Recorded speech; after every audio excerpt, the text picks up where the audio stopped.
வணக்கம். என் தமிழ்நாடு செய்திகளுக்காக உங்களை வரவேற்பது நான் அனிதா.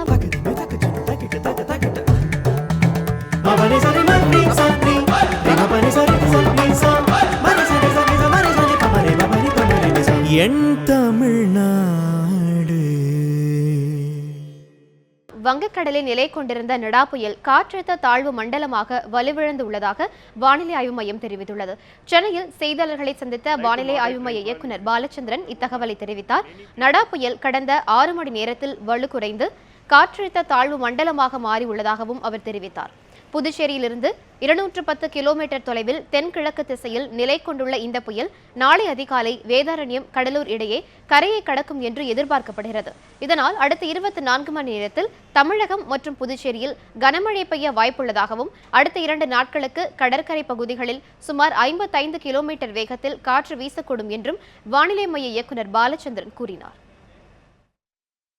தென்மேற்கு வங்கக்கடல் பகுதியில் நிலை கொண்டிருந்த நடா புயல் கடந்த 6 மணி நேரத்தில் வலுவிழந்து தற்பொழுது ஆழ்ந்த காற்றழுத்த தாழ்வு மண்டலமாக புதுச்சேரிக்கு 210 கிலோமீட்டர் தொலைவில் தென்கிழக்கே நிலை கொண்டுள்ளது. இது அடுத்து வரும் 24 மணி நேரத்தில் தொடர்ந்து மேற்கு வடமேற்கு திசையில் நகர்ந்து வலுவிழக்கக்கூடும். அந்நிலையில் நாளை அதிகாலையில் வேதாரண்யத்திற்கும் கடலூருக்கும் இடையே கடக்கக்கூடும். சென்னையில் மழை முன்னெச்சரிக்கை பணிகள் குறித்து வருவாய்த்துறை அமைச்சர் RB உதயகுமார் தலைமையில் அனைத்து துறை அதிகாரிகள் ஆலோசனைக் கூட்டம் நடைபெற்றது. தமிழக வருவாய்த்துறை அமைச்சர் RB உதயகுமார் தலைமையில் முன்னெச்சரிக்கை தயார் நிலை குறித்த ஆலோசனைக் கூட்டம் சென்னை எழிலகத்தில் உள்ள அவசர கட்டுப்பாட்டு மையத்தில் துவங்கியது. வருவாய்த்துறை செயலாளர் சந்திரமோகன், வருவாய் நிர்வாக ஆணையர் சத்யகோபால் மற்றும் காவல்துறை, தீயணைப்புத்துறை, மீன்வளத்துறை மற்றும் பொதுப்பணித்துறை அதிகாரிகள் இக்கூட்டத்தில் கலந்து கொண்டனர். நடா புயலை எதிர்கொள்ளும் வகையில் அனைத்து ஏற்பாடுகளுக்கும் சென்னை மாவட்ட நிர்வாகம் தயார் நிலையில் உள்ளதாக இக்கூட்டத்தில் அறிவிக்கப்பட்டது. மேலும் பாதுகாப்பு முகாமில் தேவையான உணவுப் பொருட்கள் இருப்பு வைக்கப்பட்டுள்ளதாகவும் அமைச்சர் RB உதயகுமார் அறிவித்தார். அதேபோல் நீர் சூழலால் வெளியேற வேண்டிய பகுதியில் நீங்கள் குடியிருந்தால் பொருள் சேதங்களை தவிர்ப்பதற்காக விலைவந்த பொருட்களை வீட்டில் உயரமான பகுதியில் வைத்து பாதுகாப்போம். இப்போ உடனடியாக ரீச் ஆகக்கூடியது இருக்கிற தாழ்வான பகுதி, மழைநீர் அதிகமாக வருகிற போது உடனடியாக தண்ணீர் போயிடுச்சுன்னா அந்த பகுதியெல்லாம் அவங்களுக்கு அதிகமான எச்சரிக்கையும் மாவட்ட நிர்வாகத்தினுடைய நேரடி கண்காணிப்பில் அவங்கள வச்சுருக்குறோம். அவங்கள முதல்ல ஷிஃப்ட் பண்ணிடுறோம் நம்ம. ஸோ தேவையான உணவு அவங்களுக்கு கொடுக்குற வச்சுருக்கோம். குறிப்பாக அந்த சமைக்காமல் உண்ணக்கூடிய உணவுகள், பிரெட்டு, பிஸ்கட், பழங்கள், இதை தேவையான அளவு இருப்பு வச்சுருக்கோம். 2 to 3 months தேவை இருக்கக்கூடிய எல்லா பொருட்கள் முன்னாடியே மூவ் பண்ணியிருக்கோம். குறிப்பாக இந்த வல்னரபிள் ஏரியாஸ் ஐடென்டிஃபை பண்ணி அந்த இடத்துல எல்லாம் ஸ்டாக் பண்ணி வச்சுருக்கோம். அதில் எந்த விதமான பிரச்சனையும் வராது. இந்த சைக்ளோன் வரும்னு சொல்லி நமக்கு லாஸ்ட் 2 daysலேருந்து நமக்கு IMDலேருந்து இன்ஃபர்மேஷன் வந்துட்டு இருக்கிறதுனால எல்லா டிஸ்ட்ரிக்ட் அட்மினிஸ்ட்ரேஷனும் நாங்கள் அலர்ட் பண்ணி வச்சுட்டு ரிலீஃப் சென்டர் மேலே ஃபோக்கஸ் அதிகமாக வச்சுருக்கோம். அது காரணம் என்னன்னு சொன்னால், ஃபஸ்ட்டு சைக்ளோன் வரும்போது அதிகமாக இவாக்குவேஷன் மேலே தான் நம்ம கவனம் செலுத்த வேண்டியது வரும். இதனிடையே தமிழ்நாடு அரசின் நகராட்சி நிர்வாகம் மற்றும் குடிநீர் வழங்கல் துறை முதன்மை செயலாளர் பனீந்திர ரெட்டி தலைமையில் சென்னை மாநகராட்சியில் மேற்கொள்ளப்பட்டு வரும் முன்னேற்பாடு பணிகள் குறித்து ஆலோசனைக் கூட்டம் நடைபெற்றது. தொடர்ந்து நகராட்சி நிர்வாக முதன்மை செயலாளர் பனீந்திர ரெட்டி செய்தியாளர்களிடம் பேசும்போது, சென்னை மாநகராட்சியில் நெடுஞ்சாலைக்கு சொந்தமான 6 சுரங்கப்பாதைகள், மாநகராட்சிக்கு சொந்தமான 16 என மொத்தம் 22 சுரங்கங்களில் தண்ணீர் தேங்காமல் தடுக்க கடந்த ஆண்டை விட 3 மடங்கு திறன் கொண்ட மின் மோட்டார்கள் தயார் நிலையில் உள்ளதாக கூறினார். சென்னை மாநகராட்சிக்கு உட்பட்ட மழைநீர் வடிகால் வாய்கள் 18 கோடி ரூபாய் செலவில் செப்பனிடப்பட்டுள்ளதாகவும், முக்கிய கால்வாய்களுடன் இணைக்க 91 கோடி ரூபாய் செலவில் பணிகள் முடிக்கப்பட்டுள்ளதால் சென்னை மாநகராட்சியில் தண்ணீர் தேங்காமல் இருக்க போதிய நடவடிக்கை எடுக்கப்பட்டுள்ளதாகவும் அவர் தெரிவித்தார். நெடுஞ்சாலைத்துறை மூலமாக பராமரிக்கப்படும் 6 சுரங்கப்பாதைகளில் கடந்த ஆண்டை விட 3 மடங்கு அதிக திறனுள்ள பம்ப் செட்டுகள் பொருத்தப்பட்டு இந்த ஆண்டு எந்தவிதமான பிரச்சனையும் வராத அளவிற்கு தண்ணீரை வெளியேற்றுவதற்கு ஏற்பாடுகள் செய்யப்பட்டுள்ளன. நடா புயல் எதிரொலியாக சென்னை, கடலூர், கன்னியாகுமரி மாவட்டங்களில் கடல் சீற்றத்துடன் காணப்படுகிறது. சென்னை மற்றும் சுற்றுப்புறங்களில் பலத்த மழை பெய்து வருகிறது. நடா புயல் காரணமாக சென்னையை ஒட்டியுள்ள கடலோர பகுதிகளான எண்ணூர், திருவெற்றியூர், காசிமேடு, மெரினா, பட்டினப்பாக்கம், பெசன்ட் நகர் உள்ளிட்ட இடங்களில் கடலின் சீற்றம் அதிகமாக காணப்படுகிறது. மீனவர்கள் கடலுக்குள் செல்ல வேண்டாம் என்று ஏற்கனவே வானிலை ஆய்வு மையம் தெரிவித்ததை அடுத்து முன்னெச்சரிக்கை நடவடிக்கையாக மீனவர்கள் தங்களின் படகுகளையும் மீன்பிடி வலைகளையும் பாதுகாப்பாக இடங்களில் கரையோரம் நிறுத்தியுள்ளனர். இதனிடையே சென்னை மற்றும் சுற்றுப்புறங்களில் பலத்த மழை பெய்து வருகிறது. காலை முதல் மிதமான மழை அடுத்து தற்போது பலத்த மழை பெய்து வருகிறது. கடலூர் மாவட்ட கடலோர பகுதிகளான தாழங்குடா, தேவனாம்பட்டினம், சிங்காரத்தோப்பு, சாமியார்பேட்டை உள்ளிட்ட கிராமங்களில் அதிகாலை முதலே மழை பெய்து வருகிறது. மேலும் நடா புயலின் எதிரொலியாக 49 கடலோர கிராம பகுதிகளிலும் கடல் மிகுந்த சீற்றத்துடன் காணப்படுகிறது. மீனவர்கள் தங்களின் படகுகள் மற்றும் வலைகள் பாதுகாப்பாக மேடான பகுதிகளில் நிறுத்தியுள்ளனர். கரையோரம் போட்டு மோட்டில் ஏற்றி வலைகளை எல்லாம் மோட்டில் ஏற்றி வச்சுக்கிறோம். மீனவ மக்கள் எத்தனை பேரும் கடலோரத்தில் தான் இருந்து இருக்கிற பொருட்கள் எல்லாம் பாதுகாக்கிறதுக்காக நாங்கள் இருந்துருக்கிறோம். கடல் ரொம்ப சீற்றமாக இருக்கிறதால யாரும் கடலுக்கு நாங்கள் போகல. இதனால் மழையும் அதிகமாக தெரியுது, மழையும் அதிகமாக வந்து நிற்குது. அதனால் மக்கள் ரொம்ப கஷ்டத்தில். ராமேஸ்வரம் தீவு பகுதியில் நடா புயல் அபாயத்தை எச்சரிக்கும் வகையில் பாம்பன் துறைமுகத்தில் 2ஆம் எண் புயல் அபாய எச்சரிக்கை கூண்டு ஏற்றப்பட்டுள்ளது. தீவு பகுதியில் நேற்று இரவு முதல் பரவலாக மிதமான மழை பெய்து வருகின்றது. இதனால் மீனவர்கள் யாரும் கடலுக்கு மீன்பிடிக்க செல்ல வேண்டாம் என்று எச்சரிக்கப்பட்டுள்ளது. ஏற்கனவே விசைப்படகு மீனவர்கள் காலவரையற்ற வேலைநிறுத்த போராட்டத்தில் ஈடுபட்டுள்ளதால் கடலுக்குள் செல்லாத நிலையில் புயல் எச்சரிக்கை காரணமாக நாட்டுப்படகு மீனவர்களும் இன்று கடலுக்கு செல்லவில்லை. கன்னியாகுமரியில் கடற்பகுதியில் ஏற்பட்ட கடல் சீற்றம் காரணமாக கடலின் நடுவே அமைந்துள்ள விவேகானந்தர் பாறை மற்றும் திருவள்ளுவர் சிலைக்கு சுற்றுலா பயணிகளை அழைத்து செல்லும் சுற்றுலா படகு தற்காலிகமாக நிறுத்தி வைக்கப்பட்டுள்ளது. கடல் சீற்றம் குறையும் போது மீண்டும் இயக்கப்படும் என்று பூம்புகார் படகுத்துறை சார்பாக கூறப்படுகிறது. இதனால் சுற்றுலா பயணிகள் ஏமாற்றத்துடன் சென்றனர். நாடா புயலின் எதிரொலியாக திருவாரூர் மாவட்டத்தில் கனமழையால் ஏற்படும் பாதிப்பை தடுக்கும் வகையில் மணல் மூட்டைகள் தயார் நிலையில் வைக்கப்பட்டுள்ளதாக மாவட்ட நிர்வாகம் அறிவித்துள்ளது. மேலும் மழையினால் பாதிக்கப்படும் பொதுமக்களை தங்க வைக்க பள்ளிகள் மற்றும் திருமண மண்டபங்கள் தயார் நிலையில் உள்ளதாக தெரிவிக்கப்பட்டுள்ளது. இதனிடையே புயல் வெள்ளத்தால் பாதிக்கப்படும் பகுதிகளில் மீட்பு பணிகளில் ஈடுபட சக்தி, சத்புரா ஆகிய 2 கப்பல்கள் தயார் நிலையில் நிறுத்தப்பட்டுள்ளன.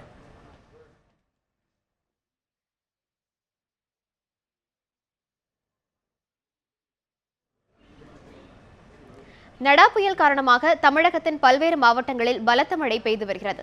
கடல் சீற்றத்துடன் உள்ளதால் பெரும்பாலான மீனவர்கள் மீன்பிடிக்க செல்லவில்லை. நடா புயல் எதிரொலியால் காஞ்சிபுரம் மாவட்டத்தில் விட்டுவிட்டு மழை பெய்து வருகிறது. மாமல்லபுரம், கல்பாக்கம், புதுப்பட்டினம், உயாலிக்குப்பம், கொக்கிளமேடு உள்ளிட்ட ஊர்களில் 1000க்கும் மேற்பட்ட மீனவர்கள் கடலுக்கு மீன்பிடிக்க செல்லவில்லை. வழக்கத்தை விட அலைகள் சீற்றத்துடன் எழுவதால் மீனவர்கள் படகுகளை பாதுகாப்பான இடங்களில் நிறுத்தி வைத்துள்ளனர். நேற்றுக்கு முன்தினமே மீன்வளத்துறையிலேருந்து அறிவிப்பு யாரும் கடலுக்கு போக வேணாம்னு சொல்லிட்டு, அதனுடைய அடிப்படையில் இன்றைக்கி பார்த்தா கடல் ரொம்ப அதிக சீற்றமாக இருக்குது. நாங்கள் கடந்த 3 நாளாக கடலுக்கு போகலை, எந்த வருமானமும் இல்லாமல் இருக்கோம். இப்போ படகுகளை கொஞ்சம் கடல் அலை தொடும் இடத்துலேருந்து அதிகமாக தூக்கி வச்சுருக்கோம், தூரமாக தூக்கி வச்சுருக்கோம். இதனுடைய வலைகள், உடைமைகளெல்லாம் பாதுகாப்பாக கொண்டாந்து வச்சுருக்கோம். இதை விட கடல் சீற்றம் ஏற்பட்டால் படகுகளுக்கும் ஆபத்து, வலைகளுக்கும் ஆபத்து. திருவண்ணாமலை மாவட்டம் வந்தவாசி சுற்று வட்டாரத்தில் மிதமான மழை பெய்து வருகிறது. இதனால் விவசாயிகளும் பொதுமக்களும் மகிழ்ச்சி அடைந்தனர். திருவள்ளூர் மாவட்டம் திருவெற்றியூர், எண்ணூர், பழவேற்காடு பகுதிகளில் நடா புயல் காரணமாக கடல் சீற்றத்துடன் காணப்படுகிறது. பள்ளிகளுக்கு விடுமுறை விட்ட தமிழக அரசின் அறிவிப்பை மதிக்காமல் திறக்கப்பட்ட ஒரு சில பள்ளிகளை அதிகாரிகள் மூடினர். நடா புயல் காரணமாக நாமக்கல் மாவட்டம் எருமப்பட்டி, சேந்தமங்கலம், கொல்லிமலை ஆகிய பகுதிகளில் தொடர்ந்து மழை பெய்து வருகிறது. அதேபோல திருச்செங்கோடு, பரமத்திவேலூர், ராசிபுரம், குமாரபாளையம் ஆகிய இடங்களிலும் மிதமான மழை பெய்து வருகிறது. கடந்த 6 மாதங்களாக நாமக்கல் மாவட்டத்தில் மழை இல்லாத நிலையில் இப்போது மழை பெய்து வருவது பொதுமக்கள் மற்றும் விவசாயிகளிடையே மகிழ்ச்சி ஏற்படுத்தியுள்ளது. வங்கக்கடலில் உருவாகியுள்ள நடா புயல் காரணமாக தூத்துக்குடி விசைப்படகு மீனவர்கள் மீன்பிடிக்க செல்லவில்லை. மறு உத்தரவு வரும் வரை மீன்பிடிக்க செல்ல போவதில்லை என்று மீனவர்கள் தெரிவித்தனர். இந்த வாரம் திங்கள், செவ்வாய் போட்டிகள் தொழிலுக்கு செலுத்தி புதன்கிழமை புயல் இருக்குன்னு பிசினஸ் டிபார்ட்மெண்ட்லேருந்து அறிக்கை விட்டாங்க. எந்த ஒரு விசைப்படங்களும் தொழிலுக்கு செல்லக்கூடாது, எந்த ஒரு விசைப்படமும் தொழிலுக்கு செல்லக்கூடாது, புயல் இருக்குது, புயல் மறு அறிவிப்பு வரக்காட்டியும் நீங்கள் தொழிலுக்கு செல்லக்கூடாதுன்னு சொல்லிட்டாங்க. நாங்கள் ஏற்கனவே கஷ்டத்தில் தான் இருக்கோம். இப்போ இந்த புயல்னால இருக்கோம். அவங்க சொன்னபடி நாங்கள் ஒரு விசைப்படங்களும் தொழிலுக்கு செல்லவில்லை. 209 விசைப்படங்களும் கரையில் கட்டி தான் வச்சுருக்கோம். மறு அறிவிப்பு வரக்காட்டியும் கடலுக்கு போகக்கூடாதுன்னு சொல்லியிருக்காங்க. ஆனால் மறு அறிவிப்பு வந்தால் தான் நாங்கள் தொழிலுக்கு செல்லுவோம். கடலூர் மாவட்டம் கடந்த சில ஆண்டுகளாகவே நீலம், தானே போன்ற புயல்களில் சிக்கி பெரிதும் பாதிக்கப்பட்டுள்ளது. இந்நிலையில் நடா புயல் காரணமாக பன்ருட்டியில் அதிகாலை முதல் தொடர்ந்து விடாமல் மழை பெய்து வருவதால் மக்கள் யாரும் வீட்டை விட்டு வெளியே வராமல் வீட்டுக்குள் முடங்கியுள்ளனர். கன்னியாகுமரியில் கடல் சீற்றம் காரணமாக விவேகானந்தர் பாறை மற்றும் திருவள்ளுவர் சிலைக்கு சுற்றுலா பயணிகளை அழைத்து செல்லும் படகு போக்குவரத்து தற்காலிகமாக நிறுத்தப்பட்டது. இதனால் சுற்றுலா பயணிகள் ஏமாற்றத்துடன் திரும்பிச் சென்றனர்.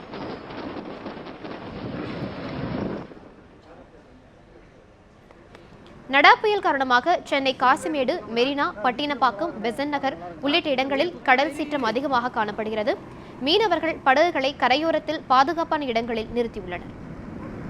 நடா புயல் கடலூர் வேதாரண்யம் அருகே நாளை அதிகாலை கரையை கடக்கும் என்று எதிர்பார்க்கும் நிலையில் தமிழக காவல்துறை சார்பில் எடுக்கப்பட்டுள்ள முன்னெச்சரிக்கை நடவடிக்கைகள் குறித்து தமிழ்நாடு பேரிடர் மீட்புக் குழுவின் தலைவர் ஜெயராமுடன் நமது திருச்சி செய்தியாளர் அருண்குமார் நடத்திய கலந்துரையாடலை இப்போது பார்க்கலாம்.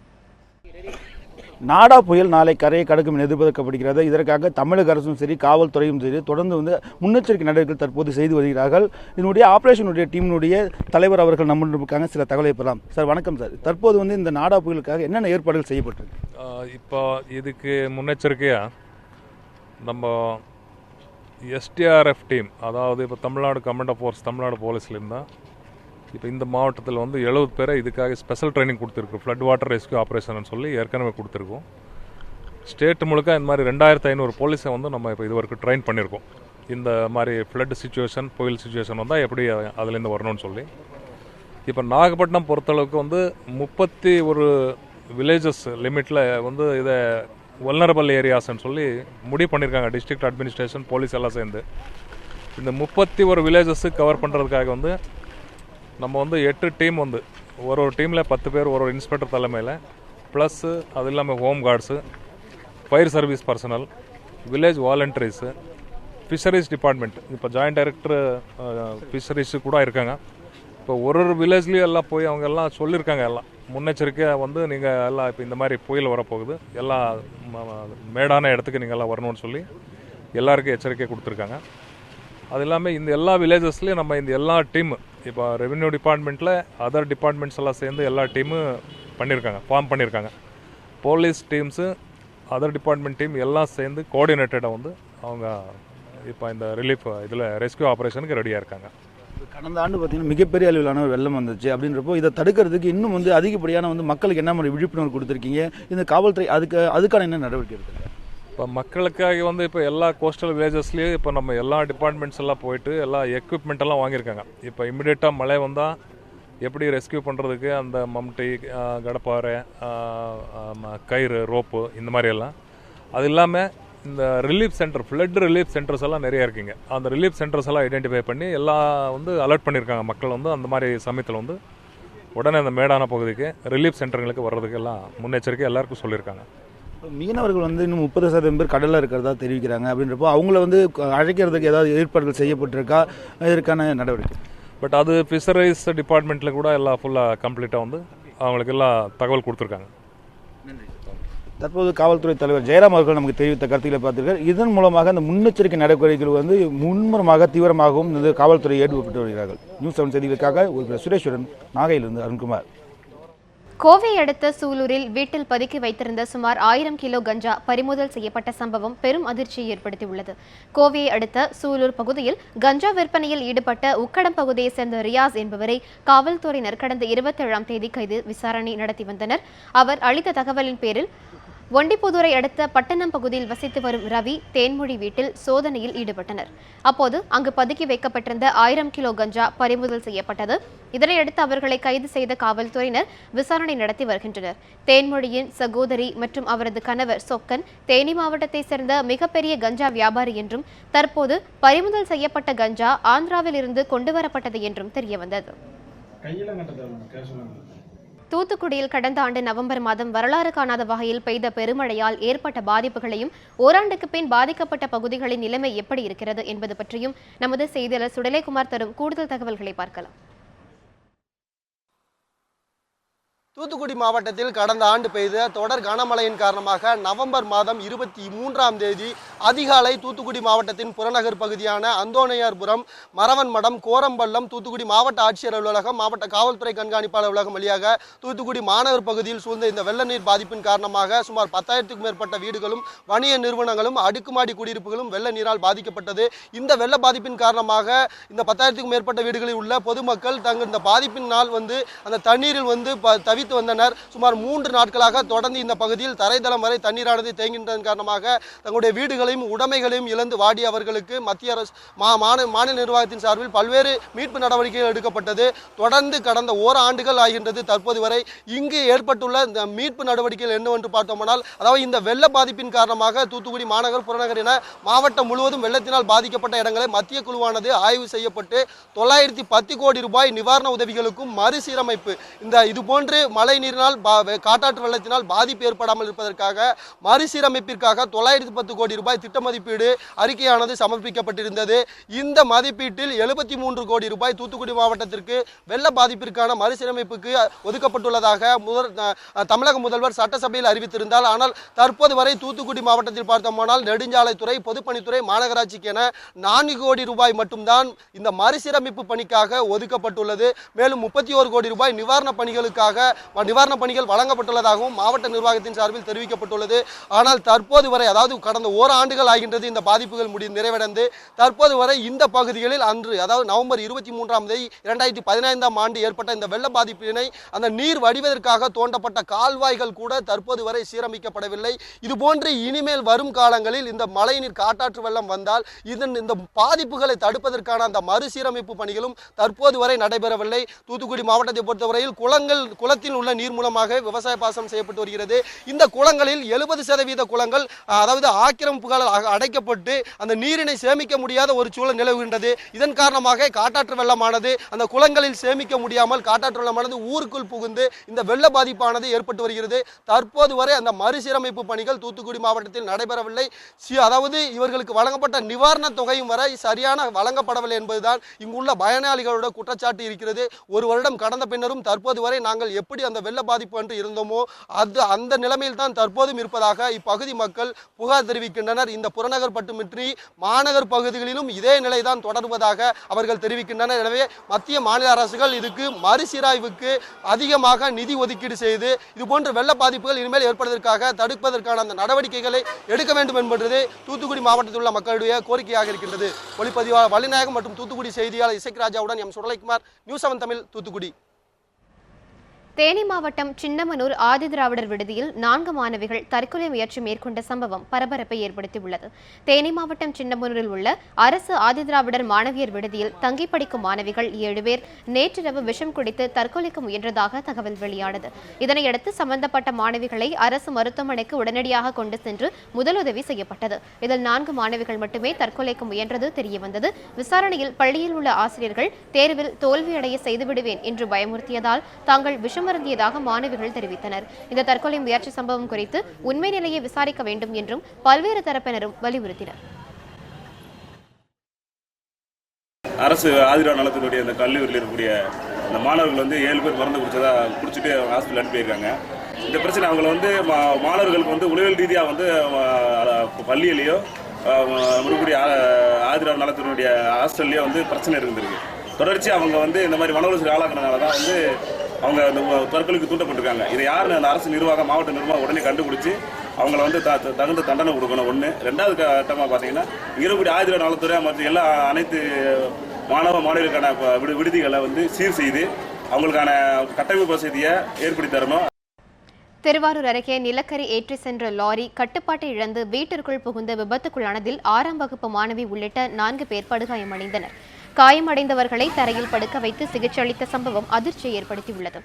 காரைக்காலில் இருந்து அரியலூருக்கு நிலக்கரி ஏற்றிக்கொண்டு சென்ற லாரி திருவாரூர் அருகே அரசு வனங்காடு என்ற இடத்தில் வளைவில் திரும்பும் போது கட்டுப்பாட்டை இழந்து அருகில் இருந்த கூரை வீட்டிற்குள் புகுந்தது. இதில் லாரியில் இருந்த நிலக்கரி சரிந்து விழுந்தது.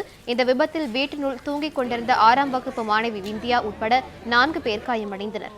இதனையடுத்து அனைவரையும் மீட்டு ஆம்புலன்ஸ் மூலமாக திருவாரூர் அரசு மருத்துவக் கல்லூரி மருத்துவமனைக்கு சிகிச்சைக்காக அனுப்பி வைத்தனர். அப்போது காயமடைந்தவர்களை தரையில் படுக்க வைத்து மருத்துவமனை நிர்வாகம் சிகிச்சை அளித்து அதிர்ச்சி ஏற்படுத்தியுள்ளது. இந்த விபத்து குறித்து குடவாசல் காவல்துறையினர் விசாரித்து வருகின்றனர்.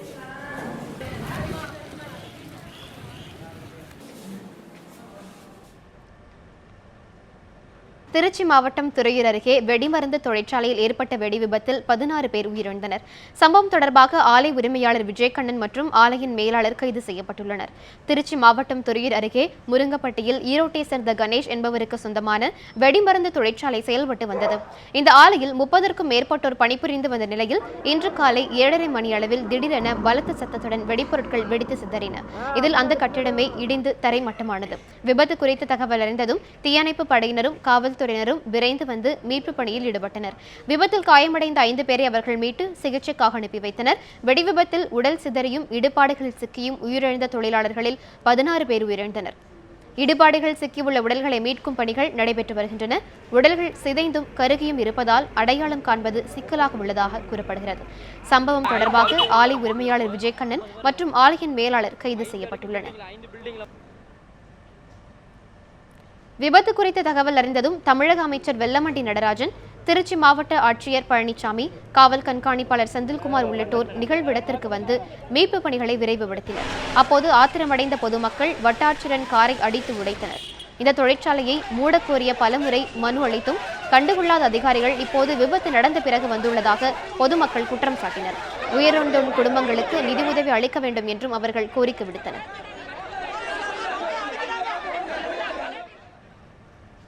இத்துடன் என் தமிழ்நாடு நிறைவுற்றது. தொடர்ந்து இணைந்திருங்கள் நியூஸ் 7 தமிழோடு.